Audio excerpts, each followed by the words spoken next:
क्या यह संभव है कि आप एकादशी का व्रत कर रहे हो? और उसका फल असुरों को मिल रहा हो? जी हाँ, सच में। हरि भक्ति विलास में स्पष्ट लिखा है, एक गलत प्रकार की एकादशी का व्रत। और आपके व्रत का पुण्य दैत्यों को मिल जाता है।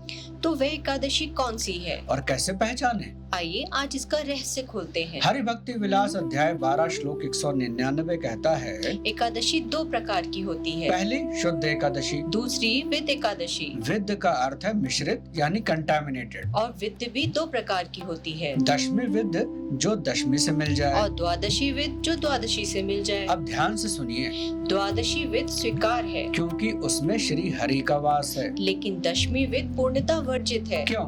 क्योंकि उसमें दैत्यों का वास होता है। अब एक प्रैक्टिकल सवाल, कैसे पता चले कि एकादशी विद है या शुद्ध? हरि भक्ति विलास का सूत्र अरुणोदय। अरुणोदय यानी सूर्योदय से लगभग 1 घंटा 36 मिनट पहले का समय। अगर इस अरुणोदय काल में जरा सा भी दशमी तिथि का स्पर्श हो रहा हो तो वह एकादशी दशमी विद मानी जाती है। इसीलिए वैष्णव परंपरा में हम स्मार्ट कैलेंडर फॉलो नहीं करते, हम वैष्णव तिथि के अनुसार चलते हैं, क्योंकि स्मार्ट कैलेंडर कभी कभी दशमी विद दिन को ही एकादशी बता देता है। और हम अनजाने में गलत एकादशी कर बैठते हैं। पद्म पुराण में एक चौंकाने वाली कथा है। स्वयं भगवान ब्रह्मा जी से कह रहे हैं, हे ब्रह्मदेव, जब जब लोग दशमी विद एकादशी का व्रत करते हैं तो उनका सारा पुण्य दैत्यों को मिल जाता है। और उस पुण्य से हिरणाक्ष नाम का दैत्य इतना बलवान हो गया उसने इंद्र को हरा दिया और स्वर्ग पर अधिकार कर लिया। सोचिए, एक गलत व्रत एक दैत्य को इतना शक्तिशाली बना सकता है।